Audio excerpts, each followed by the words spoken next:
Long live International Women's Day. Now there's a quotation. Who do you think said that? Nicola Sturgeon? Hillary Clinton? It was actually the brutal Soviet dictator Joseph Stalin.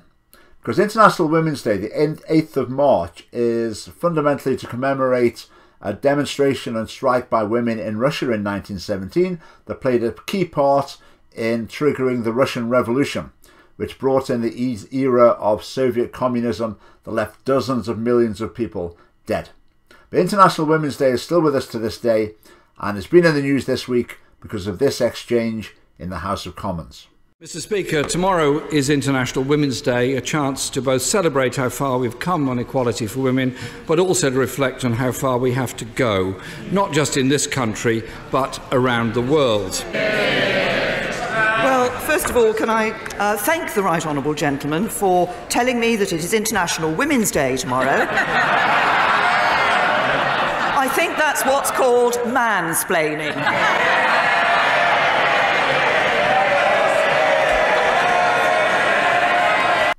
Well, the Conservative MPs can barely conceal their joy. They're listening to Theresa May's infantile sexism as she makes that attack, trying to win over the hardline feminist vote. And that went completely unchallenged, of course, in Westminster. Now, in Australia, they're not quite so far gone as we are here. Listen to what happened there when an elected representative tried that trick. You've restarted, let me just fair enough. stop you so you don't waste a line of questioning. I'm just giving you... I love the mansplaining. I'm enjoying it. You're loving what? The mansplaining that's going on. Well, just talking me through how by not answering the question, by repeating processes which are not related to the question that I've asked. What's mansplaining, Senator?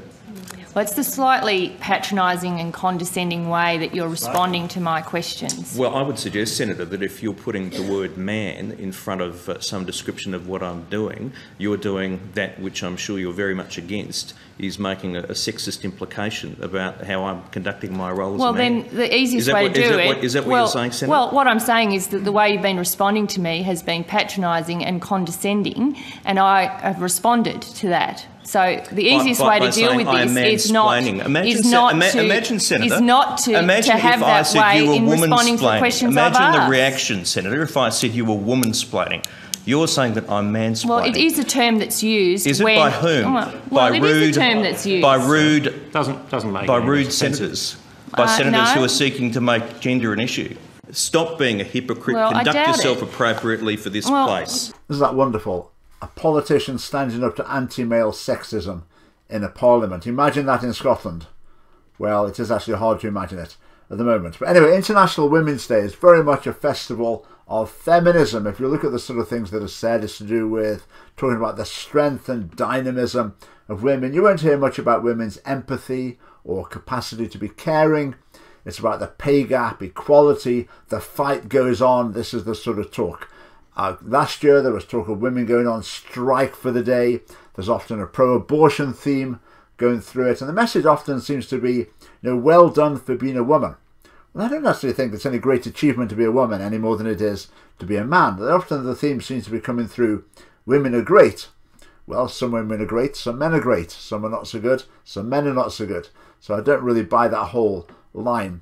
There was a debate about International Women's Day in the Scottish Parliament, and it was all going along that sort of theme. I'll just play a tiny little extract from it, from the Lib Dems' Alex Cole-Hamilton, who's Scotland's answer to Justin Trudeau. Here he is. Well, I am a feminist, but if I'm honest, I don't think that's always been true.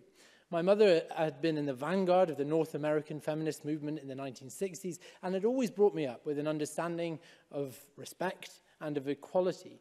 But when I think back on it, I spent so many of my formative years blissfully unaware of the privilege that I enjoyed as a boy and as a young man, in the stereotypes I conformed to, and in the advantage I accepted without question. I was often a happy beneficiary of the patriarchy. For the past 20 years, I've strived to be both a better man and a better feminist. The surveys make it quite clear that only a minority of women regard themselves as feminists, somewhere well under a quarter in most surveys that are published. And yet in the Scottish Parliament, virtually all, as far as I know, the women describe themselves as feminists and all the men that seem to say anything describe themselves as feminists as well. So International Women's Day, someone might say, well, how about an International Men's Day? Wouldn't that be logical? And there is indeed one, 19th of November. Now, in my view, I don't want International Men's Day. I don't want identity politics. I don't want warring factions competing for their own special interest groups. In politics, just deal with individual issues as they arise. But a Conservative MP called Philip Davis takes an interest in men's issues, and he suggested International Men's Day as a debate at Westminster. And here's the reaction that he got. The debate for International Women's Day, and that's been held every single year. And so I thought that in the spirit of gender equality, it would only be right to have a debate to commemorate International Men's Day. Because, of course, not only do we have International Women's Day, we also have women and equality questions every month in the Chamber, which we don't have for men. So the opportunity for men to raise issues that are important to them is very limited. And just to give you a flavour, Mr. Chairman, of the type of things that may come up and which will be part of International Men's Day, I'm not entirely sure why it's so humorous, but to discuss issues such as men's shorter life expectancy, the high suicide rate amongst men, the propensity for violence against men. There's many male victims of domestic violence, again, as something that goes very much unreported because of lots of embarrassment about it. The underachievement of boys in education compared to girls, the issues around father-child relationships, and often the way that fathers sometimes feel they don't get a fair crack of the whip in terms of custody of their children and things like that. You have to excuse me for laughing, that the idea that men don't have the opportunity to ask questions in this place is a frankly laughable thing. As I say, as the only woman on this committee, it seems like every day to me is. Well, I wasn't making, with respect, I wasn't making that point. I wasn't making the point that men don't have an opportunity to ask. I was about men's issues. There's a very big difference between men raising issues and the raising of men's issues. But one could raise men's issues in any single one of the question sessions. So men's health, absolutely. So prostate cancer, that could be raised in men's questions, couldn't it? Well, Mr. Chairman, I very much look forward to these arguments being deployed when we come to consider a debate on International Women's Day, because exactly the same arguments could be raised for International Women's Day, that women's health issues, that equality issues could be raised in women and equality questions in other forms. So all I ask is for an equal crack of the whip, that if those issues can be raised without having a debate on International Men's Day, then obviously the same issues can apply for when it comes to International Women's Day. But those arguments have never won the day before this committee. Well, Mr. Davis, I think your logic is faultless, but I think the solution you propose is the wrong one. I don't think the solution is to have International Women's Day debate, International Men's Day debate. I think the solution is to discuss these issues as they come up as issues freestanding, rather than bringing them under a men's or a women's banner. Now, listening to that, you might actually be thinking, Philip Davis, that's a pretty good guy. I'd like to vote for him. I'd like more people like him in the Parliament. But the unfortunate thing is, if you happen to live in the constituency of the one men's rights activist in the whole of Britain, as far as I'm aware, an MP, if you vote for him, the main impact of your vote is that you get Theresa May. Now, International Women's Day is quite close in the calendar to Mother's Day. And to a large extent, in the political, media, educational establishment, International Women's Day has supplanted Mother's Day. Mother's Day was particularly strong as a tradition within the Church, but the Church of Scotland, ever keen to follow society, is now putting more and more emphasis on International Women's Day as well. Now, whereas years ago in schools, maybe kids would have made a Mother's Day card and taken it home to mum, probably more likely now they'll be following events to do with International Women's Day to get these young people enlisted to the feminist cause. Some people argue that Mother's Day is insensitive. What about kids for whom that's a difficult issue? Their mother might be absent for whatever reason. But that's always been the case. But it used to be the case that in those situations, something sad had happened to deprive the child of the experience of having a mother. Whereas now things have changed a little bit, because some children don't have a mother, and it's not because something sad has happened, it's because they were planned that way and they were brought into existence by, for example, two fathers who wanted to engineer having a baby with no intention of there ever being a mother. People also say, oh, if you have Mother's Day, not all women are mothers. No, they're not, but a lot more women are mothers than are feminists. And International Women's Day is a celebration of feminism. Now here's one more argument against Mother's Day. Just listen to the incisive logic in this. Why should it be banned? Because I don't think it should be a one-day affair. Listen, I love being treated, don't get me wrong. So I think we mums and dads deserve to be treated more than one day a year. That's what I think. Every day should be appreciated. You're not banning it, you're actually saying you want more of them. Yes, exactly. I try and teach my kids to be mindful and respectful of others, and I want them to do that every day and not for them to just think it's like a one-day thing. So there you go, Jenny. So if the focus is just on one day, it is. Then actually what we're doing is we're ignoring the fact that mums deserve a little bit of help and respect and love. Now call me a naive utopian if you like, but I really don't think that the message of Mother's Day is that it's okay to neglect your mothers for the rest of the year as long as you buy them a bunch of flowers on Mother's Day. Similarly, the message of the International Day of Peace isn't generally understood to be that we should have one day of peace and harmony, then it doesn't matter if the rest of them are full of conflict and war. World Whiskey Day isn't normally taken as meaning that you only drink whiskey on one day of the year. World Pi Day I don't think is usually understood to mean that the ratio of the diameter to the circumference of a circle takes a particular value on only one day of the year. Anyway, looking to the Scottish Parliament. The Scottish Parliament's very keen on all sorts of days commemorating and drawing attention to this, that and the other. And lots of debates in the Parliament are based on this sort of thing. Now I'll give you a flavour of some of them that have been debated recently. International Day of Persons with Disabilities, International Day of Peace, International Day of Non-Violence, International Day of the Disappeared, International Day of the Seafarer, International Day of the Midwife, International Day of Action Against Depleted Uranium Weapons, United Nations International Day of Innocent Child Victims of Aggression, International Day of Zero Tolerance for Female Genital Mutilation, International Day of the Girl Child, International Day of Older Persons, International Day of Democracy, National Holocaust Memorials Day, International Women's Day, World Human Rights Day, World AIDS Day, World Osteoporosis Day, World Whiskey Day, World Book Day. Mother's Day?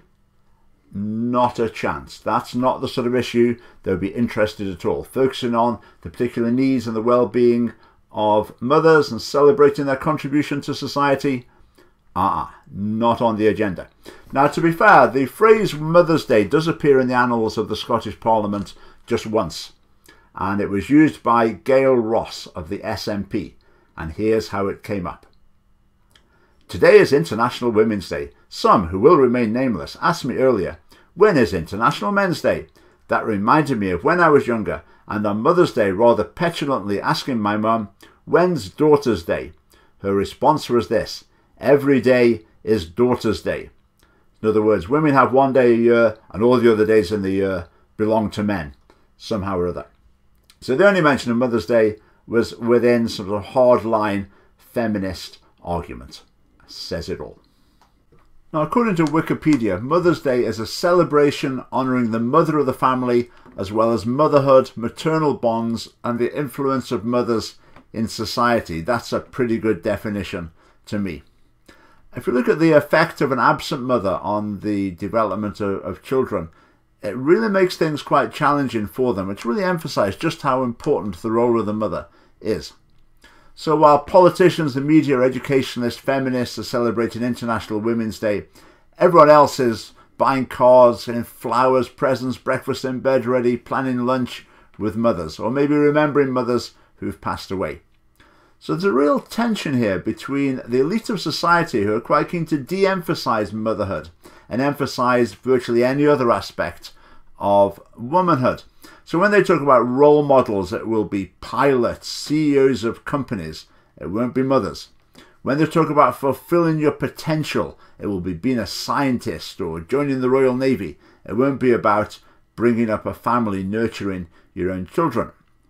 And this attitude goes right back to the fathers of communism. I'll just read a few lines from Lenin. Woman continues to be a domestic slave because petty housework crushes, strangles, stultifies and degrades her, chains her to the kitchen and to the nursery, and wastes her labour on barbarously unproductive, petty, nerve-wracking, stultifying and crushing drudgery. So according to Lenin, spending time nurturing and caring for your own children is barbarously unproductive, petty, nerve-wracking, stultifying and crushing drudgery. Well, we beg to differ. We think that could be one of the most valuable services anyone could possibly offer to your children and to wider society. And it can be one of the greatest joys, one of the greatest sources of fulfillment and satisfaction in life. So while our elites are going down the International Women's Day feminist line, demanding rights, celebrating everything about womanhood apart from motherhood, in families across Scotland, people want to celebrate the unique role, the unique qualities, the unique contributions of mothers to family life. And in doing so, they celebrate family life itself. So happy Mother's Day. And we're going to finish with a glimpse into Mother's Day in a typical family in Britain. I hope you enjoy it.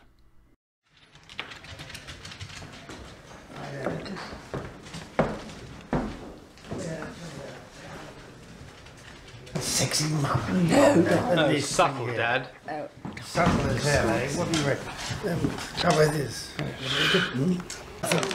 Like this. Let me get the celery. Careful, careful. My husband. My hand. Cooked to perfection. Ah, sorry, fingers. Steady. Remember a little nose. Let's go and see Mummy, shall we? Morning, Harry. Morning, Harry. Should I say good night? Here we go. Happy Mummy's Day. There we are. These pinky ones you've got. Body shop. Lovely. Okay, bye for now. This Mother's Day, treat your mum like a queen.